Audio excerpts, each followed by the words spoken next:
Hi friends, welcome to my channel. ಈಗ ತುಂಬಾ ಟ್ರೆಂಡಿಂಗಲ್ಲಿರುವಂಥ ಕ್ಯಾಲಫ್ design ಅಂತಲೇ ಹೇಳ್ಬೋದು. ಇದು ಆಲ್ರೆಡಿ ಇದರ ವಿಡಿಯೋ ತುಂಬಾ ಹಾಕಿದ್ದೀನಿ. ಆದರೂ ಇದು ರೆಡ್ ಕಲರ್ ಒಂದೇ ಕಲರಲ್ಲಿ ಕಾಂಬಿನೇಷನ್ ಇತ್ತು, ಬಾರ್ಡರು ಅದೇ ಕಲರ್ ಇತ್ತು. ಆದರೂ ಒಂಥರ ತುಂಬ ಚೆನ್ನಾಗಿ ಕಾಣಿಸ್ತಾ ಇತ್ತು. ಡಿಸೈನ್ ಅಂತೂ ಸೂಪರಾಗಿ ಬಂದಿತ್ತು. ಆಲ್ರೆಡಿ ಇದರಲ್ಲಿ ಕಾಂಬಿನೇಷನ್ ಆಗಿ ಬೇರೆ ಬೇರೆ ಡಿಸೈನಲ್ಲೆಲ್ಲ ಮಾಡಿದ್ದೀನಿ. ಇದು ಒಂದು ರೆಡ್ ಕಲರಲ್ಲೇ, ಇದು ಪ್ಯಾಚ್ ವರ್ಕ್ ಇನ್ನೇನು ಮಾಡೋಕ್ಕೆ ಹೋದರೆ ಕಾಣಿಸಲ್ಲ ಅಂದ್ಬಿಟ್ಟು ಈ ಡಿಸೈನು ಅಂದರೆ ಅವ್ರು ಏನು ಹೇಳಿರಲಿಲ್ಲ, ನಾನೇ ಸೆಲೆಕ್ಟ್ ಮಾಡಿರುವಂಥದ್ದು. ಇದು ಚೆನ್ನಾಗಿ ಕಾಣಿಸುತ್ತೆ ಅಂದ್ಬಿಟ್ಟು. ಆಮೇಲೆ ಮುಂದೆಗೂ ಬಾರ್ಡ್ರ್ ಕೊಡಬೇಕು ಅಂದ್ಕೊಂಡಿದ್ದೆ, ಆದರೆ ಮುಂದೆಗೆ ಬಾರ್ಡ್ರ್ ಸಾಕಾಗಿಲ್ಲ.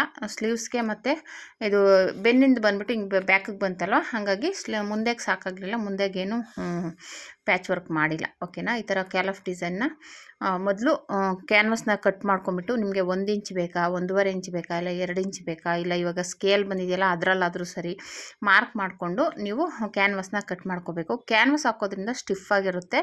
ನೀವು ಹೇಗೆ ಸ್ಟಿಚ್ ಮಾಡ್ತೀರೋ ಆಗ ಫಿನಿಶಿಂಗ್ ಬರುತ್ತೆ, ನೀಟಾಗಿರುತ್ತೆ. ಓಕೆನಾ. ಕ್ಯಾನ್ವಸ್ಗೇನು ಅಷ್ಟೇನು ದುಡ್ಡೇನಾಗಲ್ಲ. 1 ಮೀಟ್ರ್ ಬಂದು 25 ರಿಂದ 30 ರೂಪಾಯಿ ಆಗುತ್ತೆ. ನೀವು ಆರಾಮಾಗಿ ತಂದಿಟ್ಕೊಂಡು ಒಂದಷ್ಟು ಬ್ಲೌಸ್ಗೆ ಯೂಸ್ ಆಗುತ್ತೆ, ಅದೇನು ಅಷ್ಟೇನು ಇದಾಗಲ್ಲ. ಹಾಗಾಗಿ ನೀವು ಕ್ಯಾನ್ವಾಸ್ ಯೂಸ್ ಮಾಡೋದ್ರಿಂದ ತುಂಬ ಸ್ಟಿಫ್ ಆಗಿರುತ್ತೆ, ಒಂಥರ ನೋಡೋಕ್ಕೆ ಲುಕ್ಕಾಗಿ ಕಾಣಿಸುತ್ತೆ. ನೀವು ಒಬ್ರಿಗೆ ಫಿನಿಶಿಂಗಾಗಿ ಕೊಡಬೇಕು ಅಂದರೆ ಆ ಥರ ಕೊಟ್ಟಾಗ ಇನ್ನೂ ನಾವು ಬೇಕಾದ್ರೆ ಒಂದು 10 ರೂಪಾಯಿ ಜಾಸ್ತಿ ಕೇಳಿದಾಗಲೂ ಕೊಡ್ತಾರೆ. ಇಲ್ಲ ಒಂದು ಫಿನಿಶಿಂಗ್ ಇಲ್ಲ ಅಂದರೆ ನಾವು 10 ರೂಪಾಯಿ ಜಾಸ್ತಿ ಕೇಳಿದ್ರು ಕಮ್ಮಿ ಮಾಡಿಸೋಕ್ಕೆ ನೋಡ್ತಾರೆ. ಓಕೆನಾ. ಹಾಗಾಗಿ ಅದನ್ನು ನೀಟಾಗಿ ಫಿನಿಶಿಂಗ್ ಕೊಡಿ. ಕ್ಯಾಲಫ್ ಡಿಸೈನಲ್ಲಿ ಮುಖ್ಯವಾಗಿ ಬೇಕಾಗಿರೋದೆ ಆ ಕರ್ವ್ ಡಿಸೈನ್ ನೀಟಾಗಿ ಬರಬೇಕು. ಅದು ನೀಟಾಗಿ ಬಂದ್ರೇ ಬ್ಲೌಸು ಫಿನಿಶಿಂಗ್ ನೀಟಾಗಿರೋದು. ಓಕೆನಾ. ಈ ರೀತಿ ಮಾಡ್ಕೋಬೋದು. ಈ ರೀತಿ ಫಸ್ಟ್ಗೆ ಈ ಥರ ಸ್ಟಿಚ್ ಮಾಡಿಕೊಂಡು ಆಮೇಲೆ ಇದರಲ್ಲಿ ಏನಪ್ಪ ಅಂದರೆ ಬಾರ್ಡ್ರನ್ನ ಒಂಥರ ಡಿಫ್ರೆಂಟಾಗಿ ಕಟ್ ಮಾಡ್ಕೋಬೇಕು. ಕಟ್ಟಿಂಗ್ ವಿಡಿಯೋದಲ್ಲೂ ನೋಡಿ, ಕಟ್ಟಿಂಗ್ ವಿಡಿಯೋ ಹಾಕಿದ್ದೀನಿ. ಮಾಮೂಲಿ ಬಾರ್ಡ್ರ್ ಮಾತ್ರ ಸಪ್ರೇಟಾಗಿ ಕಟ್ ಮಾಡ್ಕೊಳೋದು ಅದು ಬೇರೆ ಬರುತ್ತೆ. ಇದು ಕ್ರಾಸಾಗಿ ಕಟ್ ಮಾಡ್ಕೋಬೇಕು. ನಾವು ಬಾರ್ಡ್ರನ್ನ ಕಟ್ ಮಾಡ್ದೇ ಅಲ್ಲಿ ಕ್ಯಾಲಫ್ಗೆ ಬರೋ ಥರ ಮಾಡುವಂಥ ಡಿಸೈನ್ ಇದು. ಇದು ಒಂಥರ ಡಿಫ್ರೆಂಟಾಗಿದೆ. ಕೆಲವ್ರಿಗೆ ಇದು ಗೊತ್ತೂ ಆಗಲ್ಲ ಅನ್ಕೋತೀನಿ. ಇದು ಹೆಂಗೆ ಕಟ್ ಮಾಡೋದು ಅನ್ನೋದು, ಒಂದು ಕ್ರಾಸಾಗಿ ಕಟ್ ಮಾಡಬೇಕು ಈ ಪೀಸನ್ನು, ಆ ಥರ ಬರುವಂಥ ಡಿಸೈನ್ ಇದು. ಓಕೆನಾ. ಇನ್ನೂ ಕೆಲವು ಇದೇ ಡಿಸೈನಲ್ಲಿ ಮಾಮೂಲಿ ಇನ್ನೌಟ್ ಮಾಡಿಬಿಟ್ಟು ಮೇಲೆ ಕ್ಯಾಲಫ್ನ ಅಟ್ಯಾಚ್ ಮಾಡ್ಕೋತಾರೆ, ಆ ಥರನೂ ಬರುತ್ತೆ. ಇಲ್ಲ ಇನ್ನು ಕೆಲವರು ಈ ಥರನೂ ಮಾಡ್ಬೋದು. 2 ಥರನೂ ಇದೆ. ಕೆಲವರು ಬಾರ್ಡ್ರ್ ಮಾತ್ರನೇ ಆ ಕ್ಯಾಲಫ್ ಡಿಸೈನ್ಗೆ ಇನ್ನೌಟ್ ಮಾಡಿಬಿಟ್ಟಾದಮೇಲೆ ಅದ್ರ ಮೇಲ್ಗಡೆನೆ ಕ್ಯಾಲಫ್ನ ಅಟ್ಯಾಚ್ ಮಾಡ್ಕೋತಾರೆ, ಸಪ್ರೇಟಾಗಿ ಬಾರ್ಡ್ರನ್ನ ಅಟ್ಯಾಚ್ ಮಾಡಿ. ಆ ಥರನೂ ಮಾಡ್ಕೋಬೋದು, ನಿಮ್ಮ ಆಪ್ಷನ್ ಅದು. ಓಕೆನಾ. ನಿಮ್ಗೆ ಯಾವ ಥರ ಇಷ್ಟ ಆಗುತ್ತೆ ಆ ಥರ ಮಾಡ್ಬೋದು. 2 ರೀತಿಲೂ ಮಾಡ್ಬೋದು. ನೋಡೋಣ, ಅದರದ್ದು ನಾನು ಯಾವುದೂ ವೀಡಿಯೋ ಹಾಕಿಲ್ಲ, ಆ ಥರದ್ದು ಒಂದು ಸಪ್ರೇಟ್ ವೀಡಿಯೋ ಹಾಕ್ತೀನಿ. ಓಕೆನಾ. ಚೆನ್ನಾಗಿ ಕಾಣಿಸೋ ಥರ ಸ್ಟಿಚ್ ಮಾಡಾಕೋಣ ಅಂದ್ಕೊಂಡಿದ್ದೀನಿ. ನೋಡುವ. ಇದು ತುಂಬಾ ಚೆನ್ನಾಗಿದೆ. ಓಕೆನಾ. ಈ ಥರನೂ ಮಾಡ್ಬೋದು, ಚೆನ್ನಾಗಿರುತ್ತೆ. ಇವಾಗ ಇದನ್ನು ಈ ರೀತಿ ನೀಟಾಗಿ ಸ್ಟಿಚ್ ಮಾಡ್ಕೋಬೇಕು. ಇದರಲ್ಲೂ ಒಂದು ಮಿಸ್ಟೇಕ್ ಮಾಡಿದೆ. ಏನಪ್ಪ ಅಂದರೆ ಕ್ಯಾನ್ವಾಸು ಅದು ಒಳಗಡೆಗೆ ಹೋಗಬೇಕಿತ್ತು, ಮೇಲೆ ಬಂತು.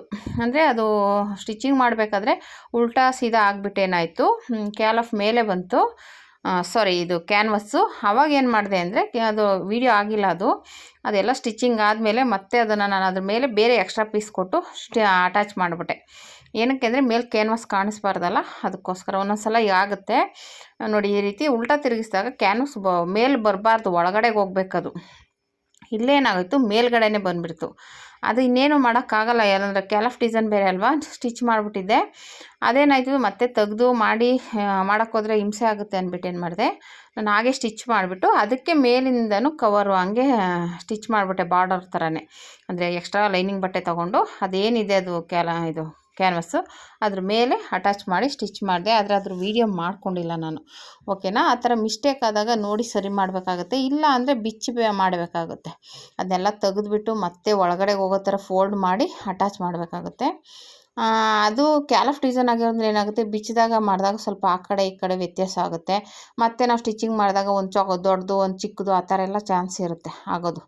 ಅದಕ್ಕೋಸ್ಕರ ನೋಡಿಕೊಂಡು ಅಕಸ್ಮಾತ್ ಆ ಥರ ಆದರೆ ಮೇಲೇನೋ ಒಂದು ಕವರು ಎಕ್ಸ್ಟ್ರಾ ಲೈನಿಂಗ್ ಬಟ್ಟೆ ಕೊಟ್ಟು ಸ್ಟಿಚ್ ಮಾಡಿಬಿಡಿ. ಆ ಥರ ಆದರೆ, ಮಿಸ್ಟೇಕ್ ಆದರೆ ಮಾತ್ರ. ಓಕೆನಾ. ಆಗುತ್ತೆ ಒಂದೊಂದು ಸಲ ಗೊತ್ತಿಲ್ಲದೇ ನಮಗೆ ನಾವು ಇಷ್ಟೆಲ್ಲ ಹೊಲಿದ್ರು ನೋಡಿ ನನಗೆ ಮಿಸ್ಟೇಕ್ ಆಗಿದೆ ಅಂದರೆ ಲೆಕ್ಕ ಕೊಡಿ.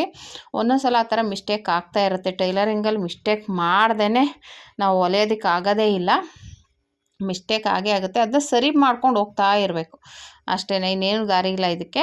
ಇವಾಗ ಸರಿ ತಪ್ಪಾಯ್ತಾ ಅದನ್ನು ಸರಿ ಮಾಡಬೇಕು. ಅದು ಸರಿ ಮಾಡೋ ಟೆಕ್ನಿಕ್ ಗೊತ್ತಿರಬೇಕು. ಇವಾಗ ಏನೋ ಒಂದು ಮಿಸ್ಟೇಕ್ ಮಾಡಿದ್ದೀವಿ ಅಂದರೆ ಸರಿ ಮಾಡಬೇಕು, ಸರಿ ಮಾಡಿ ರೆಡಿ ಮಾಡಿಕೊಡ್ಬೇಕು. ಆ ಥರ ಇವಾಗ ಈಗೆಲ್ಲ ಬಿಡಿ, ಒಂದು ಡಿಸೈನ್ ನಾವೇನಾದರೂ ಒಂಚೂರು ಹಿಂಗಾಯಿತು ಅಂದರೆ ಅದನ್ನೇ ಏನಾದರೂ ಇನ್ನೊಂದು ಡಿಸೈನ್ ಮಾಡಿದ್ರೆ ಅದೇ ಒಂದು ಡಿಸೈನು, ಹಂಗಾಗ್ಬಿಟ್ಟೈತೆ ಈಗಂತೂ. ಅವಾಗೆಲ್ಲ ಹಿಂಗೆ ಹೊಲಿದ್ರೆ ಹಿಂಗೇ ಇರಬೇಕು ಅನ್ನೋದೊಂದು ಇರ್ತಿತ್ತು. ಈಗೆಲ್ಲ ಏನಿಲ್ಲ, ಒಂಚೂರು ಹೆಚ್ಚು ಕಮ್ಮಿ ಆದ್ರೂ ಅದೇ ಒಂದು ಡಿಸೈನು ಹಂಗಾಗ್ಬಿಟ್ಟಿದೆ ಈಗಂತೂ. ಡಿಸೈನು ಅಂತ ಡಿಸೈನ್ಗೋಸ್ಕರನೇ ಅಷ್ಟು ಇದಾಗ್ಬಿಟ್ಟಿದೆ ಈಗಂತೂ. ಬ್ಲೌಸ್ ಡಿಸೈನ್ ಯಾರು ಹಾಕ್ಕೊಂಡಿರ್ಬಾರ್ದು ಅಂಥ ಡಿಸೈನ್ಗಳು ಹುಡುಕ್ತಾರೆ. ನ್ಯೂ ಟ್ರೆಂಡಿಂಗು ಯಾರು ಹಾಕ್ಕೊಂಡಿರ್ಬಾರ್ದು ಆ ಥರ ಇರಬೇಕು ಡಿಸೈನ್ಸು ಅನ್ನೋದು ತುಂಬ ಜನ ಹುಡ್ಕುವಂಥ ಇದು. ಈಗಂತೂ ತುಂಬ ಜನ ನಮಗೆ ಹುಡ್ಕೊಂಡು ತರ್ತಾರೆ, ಅದು ಎಲ್ಲಿ ಹುಡ್ಕಿದ್ರು ಸಿಕ್ಕಲ್ಲ, ಆ ಥರ ಇರುತ್ತೆ ಡಿಸೈನ್ಸು ಒಂದೊಂದು. ಅದು ಎಲ್ಲಿ ಹುಡುಕ್ತಾರೋ ಎಲ್ಲಿ ಸಿಗುತ್ತೋ ಗೊತ್ತಿಲ್ಲ, ಆ ಥರ ಅಂದರೆ ಒಟ್ಟಿನಲ್ಲಿ ಅದು ಇನ್ನೂ ಟ್ರೆಂಡಿಂಗ್ ಬಂದಿರಬಾರ್ದು. ಫಸ್ಟ್ ಇವ್ರು ಹಾಕೊಂಡ್ಮೇಲೆ ಟ್ರೆಂಡಿಂಗ್ ಆಗಬೇಕು, ಆ ರೀತಿ ಹುಡ್ಕೋದು ತುಂಬ ಜನ ಇದ್ದಾರೆ. ಅಂದರೆ ಇದು ಕ್ಯಾಲಾಫ್ ಮಾತ್ರ ತುಂಬ ಬ್ಲೌಸ್ ಹೊಲ್ದಿದ್ದೀನಿ ಆಲ್ರೆಡಿ. ನಾನು ಕಟಿಂಗ್ ವೀಡಿಯೋ ಸ್ಟಿಚಿಂಗ್ ವೀಡಿಯೋನೂ ಹಾಕಿದ್ದೀನಿ. ಇದೇನಕ್ಕಂದರೆ ಇದು ಒಂದೇ ಕಲರಲ್ಲಿದೆ, ಅದಕ್ಕೋಸ್ಕರ ಇದು ಒಂಥರ ಚೆನ್ನಾಗಿದೆ. ಆಮೇಲೆ ಫಿನಿಶಿಂಗ್ ನೀಟಾಗಿ ಬಂತು. ನಾನು ಹೇಳ್ದಂಗೆ ಐರನ್ ಮಾಡ್ಕೊಂಬಿಟ್ರೆ ನೀಟಾಗಿ ಬರುತ್ತೆ, ಓಕೆನಾ. ನೀವು ಸ್ಟಿಚ್ಚಿಂಗ್ ಮಾಡೋ ಬದಲು ಕ್ಯಾಲಾಫ್ ಡಿಸೈನ್ಗೆ ಐರನ್ ಮಾಡ್ಕೊಂಬಿಡಿ. ಮೇಲೆ ಸ್ಟಿಚ್ಚಿಂಗ್ ಬಂದರೆ ಒಂಥರ ಚೆನ್ನಾಗಿ ಕಾಣಿಸೋದಿಲ್ಲ, ಓಕೆನಾ. ಹಂಗಾಗಿ ಅಲ್ಲಿ ನೀವು ಐರನ್ ಮಾಡ್ಕೊಂಡಾಗ ಏನಾಗುತ್ತೆ, ನೀಟಾಗಿರುತ್ತೆ, ಒಂಥರ ಫಿನಿಶಿಂಗ್ ನೀಟಾಗಿ ಬರುತ್ತೆ, ಓಕೆನಾ. ನಿಮಗೆ ಬೋಟಿಕ್ ಸ್ಟೈಲಲ್ಲಿ ಬರಬೇಕು ಅಂದರೆ ಆ ಥರ ಸ್ಟಿಚ್ ಮಾಡೋಕ್ಕೆ ಹೋಗಬೇಡಿ, ಕ್ಯಾಲಾಫ್ ಮೇಲೆ ಸ್ಟಿಚ್ ಮಾಡೋಕ್ಕೆ ಹೋಗಬೇಡಿ. ಯಾವುದೇ ಆದ್ರೂ ಐರನ್ ಮಾಡ್ಕೊಳ್ಳಿ. ಇವಾಗ ಇದ್ರ ಕೆಳಗಡೆ ಸ್ಟಿಚ್ ಮಾಡಲೇಬೇಕು, ಯಾಕೆಂದರೆ ಕೆಳಗಡೆ ಪಟ್ಟಿ ಬರುತ್ತಲ್ಲ. ಇವಾಗ ಕೆಳಗಡೆ ಎಕ್ಸ್ಟ್ರಾ ಬಟ್ಟೆನ ನಾವು ಸ್ಟಿಚ್ ಮಾಡಿದಾಗ ಅದ್ರ ಮೇಲೆ ಇಟ್ಟು ಸ್ಟಿಚ್ ಮಾಡಬೇಕು, ಅದು ಹಂಗೆ ಇಡೋಕ್ಕಾಗಲ್ವಲ್ಲ, ಅಲ್ಲಿ ಸ್ಟಿಚ್ ಮಾಡಲೇಬೇಕು, ಓಕೆನಾ. ನಾನು ಅದಕ್ಕಿಂತ ಮೇಲೆ ಸ್ಟಿಚ್ ಮಾಡಿಲ್ಲ, ಹಾಗೆ ಐರನ್ ಮಾಡಿದ್ದೀನಿ. ಇಲ್ಲಿ ಸ್ಟಿಚಿಂಗ್ ಮಾಡಲೇಬೇಕು, ಹಾಗೆ ಇದು ಮಾಡೋಕ್ಕಾಗೋದಿಲ್ಲ. ಹಂಗಾಗಿ ಒಂದೊಂದು ಸ್ಟಿಚ್ ಮಾಡಲೇಬೇಕಾಗುತ್ತೆ, ಮಾಡಿ. ಇನ್ನೊಂದು ಕಡೆ ಮಾಡದೇ ಇದ್ದರೆ ಒಂಥರ ಲುಕ್ಕಾಗಿ ಕಾಣಿಸುತ್ತೆ, ಓಕೆನಾ. ಇದು ನಾನು ಕೆಳಗಡೆ ಮೇಲ್ಗಡೆ ಎರಡೂ ಕಡೆನೂ ಸ್ಟಿಚ್ ಮಾಡಿ ಇನ್ಔಟ್ ಮಾಡ್ಕೋತಾ ಇದ್ದೀನಿ. ಕೆಳಗಡೆ ಈ ಥರ ಮಾಡೋದ್ರಿಂದ ಎರಡು ಕಡೆನೂ ಒಂದೇ ಸಲ ಮುಗ್ದೋಗುತ್ತೆ ಕೆಲಸ. ಎಕ್ಸ್ಟ್ರಾ ಪಟ್ಟಿ ಕೊಡೋಂಗಿರಲ್ಲ, ಇಲ್ಲ ಫೋಲ್ಡ್ ಮಾಡೋ ಅಷ್ಟಿರಲ್ಲ. ಈ ಥರ ಒಂದು ಈಸಿಯಾಗಿರೋವಂಥ ಮೆಥಡ್ಗಳನ್ನ ಯೂಸ್ ಮಾಡ್ಕೋಬಹುದು, ಓಕೆನಾ. ಇವಾಗ ಈ ರೀತಿ ಸ್ಟಿಚ್ ಮಾಡೋದ್ರಿಂದ ನಾನು ಹೇಳ್ದಂಗೆ ಕೆಳಗಡೆ ಮತ್ತೆ ಉಲ್ಟಾ ಮಾಡೋ ಅಷ್ಟಿರಲ್ಲ. ಒಂದೇ ಸಲ ಎರಡನ್ನೂ ತಿರುಗಿಸ್ಬಿಟ್ರೆ ಮೇಲೊಂದು ಪಾಯಿಂಟ್ ಹೊಲ್ಗೆ ಹಾಕೊಂಡ್ಬಿಟ್ರೆ ಎರಡೂ ಒಟ್ಟಿಗೆ ಮುಗ್ದೋಗುತ್ತೆ. ಆಮೇಲೆ ಮತ್ತೆ ನಾವು ಎಕ್ಸ್ಟ್ರಾ ಪೀಸ್ನ ಅಟ್ಯಾಚ್ ಮಾಡಿಕೊಂಡ್ರೆ ರೆಡಿಯಾಗೇ ಹೋಗುತ್ತೆ ಡಿಸೈನ್, ಓಕೆನಾ. ಹಾಗಾಗಿ ನೋಡಿ ನಾವು ಅದನ್ನು ನಮಗೆ ಯಾವ ರೀತಿ ಈಸಿ ಆಗುತ್ತೆ ಅನ್ನೋದನ್ನು ನೋಡಿಕೊಂಡು ಸ್ಟಿಚ್ ಮಾಡಬೇಕಾಗುತ್ತೆ. ಒಂದೊಂದ್ಸಲ ಈ ಥರ ಮಿಸ್ಟೇಕ್ಗಳಾಗುತ್ತೆ. ನಾನು ಹೇಳಿದ್ನೆಲ್ಲ ಕ್ಯಾನ್ವಸ್ನ ಮೇಲೆ ಬರೋ ಥರ ಹೊಲ್ದ್ಬಿಟ್ಟೆ ಅಂತ, ಅದನ್ನು ನೀವು ಮಾಡೋಕ್ಕೆ ಹೋಗ್ಬೇಡಿ ಯಾರೂ. ಮಾಡಿದ್ರೆ ಅದಕ್ಕೆ ಅದೇ ಥರ ಒಂದೆಲ್ಲ ಎಕ್ಸ್ಟ್ರಾ ಲೈನಿಂಗ್ ಬಟ್ಟೆ ತೊಗೊಬಂದು ಅಟ್ಯಾಚ್ ಮಾಡಿ ಸ್ಟಿಚ್ ಮಾಡಿಬಿಡಿ. ಆವಾಗ ಅಲ್ಪ ಸ್ವಲ್ಪನಾದರೂ ಕವರ್ ಆಗಿಬಿಡುತ್ತೆ, ಕಾಣಿಸಲ್ಲ. ಇಲ್ಲ ನೀವು ಕ್ಯಾನ್ವಸ್ನೇ ಕಿತ್ತಾಕಬೇಕಾಗುತ್ತೆ, ಅಂದರೆ ಐರನ್ ಮಾಡಿರ್ತೀವಲ್ಲ ನೀಟಾಗಿ ತೆಗೆದುಬಿಟ್ಟು ತೆಗಿಬೇಕಾಗುತ್ತೆ, ಓಕೆನಾ. ಎರಡರಲ್ಲಿ ಒಂದು ಆಪ್ಷನು, ಇಲ್ಲ ಕ್ಯಾನ್ವಾಸ್ನೇ ತೆಗಿಬೇಕು, ಇಲ್ಲ ಅದ್ರ ಮೇಲೆ ಒಂದು ಲೈನಿಂಗ್ ಬಟ್ಟೆನ ಅಟ್ಯಾಚ್ ಮಾಡಬೇಕು. ಈ ರೀತಿ ಸರಿ ಮಾಡ್ಕೋಬೇಕು ಅಷ್ಟೇ, ಅದು ಆಪ್ಷನು. ಅದು ಕನ್ಫ್ಯೂಸ್ ಆಗಿಬಿಡುತ್ತೆ ಒಂದೊಂದ್ಸಲ, ಅದು ಮೇಲೆಯೇ ಬರಬೇಕು ಕ್ಯಾನ್ವಸ್ಸು. ನಾವು ಸ್ಟಿಚಿಂಗ್ ಮಾಡಿದಾಗ ಏನಾಗುತ್ತೆ, ಒಂದೊಂದ್ಸಲ ಆ ಥರ ಕನ್ಫ್ಯೂಸ್ ಆಗಿ ಉಲ್ಟಾ ಆಗಿಬಿಡುತ್ತೆ, ಅಂದರೆ ಉಲ್ಟಾ ಇಟ್ಕೊಬಿಟ್ಟಿರ್ತೀವಿ ನಾವು, ಸ್ಟಿಚಿಂಗ್ ಆದಮೇಲೆ ಮೇಲೆ ಬಂದುಬಿಡುತ್ತೆ ಅದು. ಆ ಥರ ನಾನು ತುಂಬ ಸಲ ಆಗಿದೆ ಆ ಥರ. ಹಾಗಾಗಿ ಬಿಗಿನರ್ಸ್ ಆದರೆ ನೋಡಿ ಮಾಡಿ ಸ್ಟಿಚ್ ಮಾಡಿ ನೆನ್ಪಿಟ್ಕೊಳ್ಳಿ. ಕೆಳಗಡೆ ಹೋದ್ರೇ ಅದು ಒಳಗಡೆ ಫೋಲ್ಡಿಂಗ್ ಆದರೆ, ಇವಾಗ ನಾವು ಸ್ಟಿಚ್ಚಿಂಗ್ ಮಾಡಿದಾಗಲೇ ಮೇಲೆ ಬರಬೇಕು ಅದು ಕ್ಯಾನ್ವಸ್ಸು.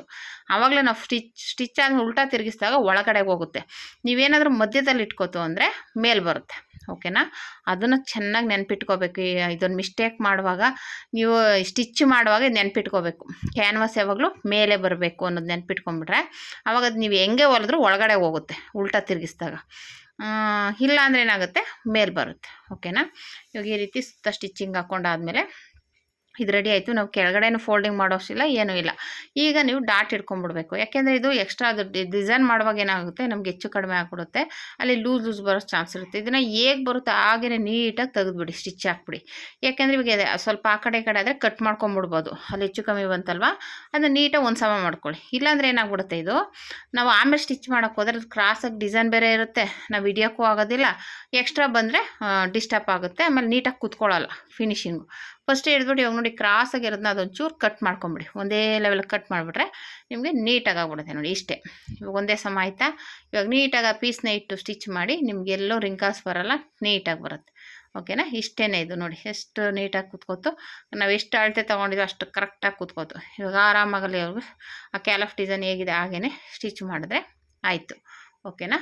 ಈ ರೀತಿ ಸ್ಟಿಚ್ ಮಾಡ್ಕೊಳ್ಳಿ, ಓಕೆನಾ. ಇಷ್ಟೇ ಇದು ನೋಡಿ, ಎಷ್ಟು ನೀಟಾಗಿ ಬಂತು, ತುಂಬಾ ಬ್ಯೂಟಿಫುಲ್ ಆಗಿದೆ ಡಿಸೈನ್ ಅಂತೂ. ಇದು ಈ ಥರದ್ದು ತುಂಬ ಡಿಸೈನ್ ಹೊಲ್ದಿದ್ದು, ನಂದು ಒಂದು ಗೌನ್ ಹೊಲ್ಕೊಂಡಿದ್ದೀನಿ ಇದೇ ಡಿಸೈನಲ್ಲಿ.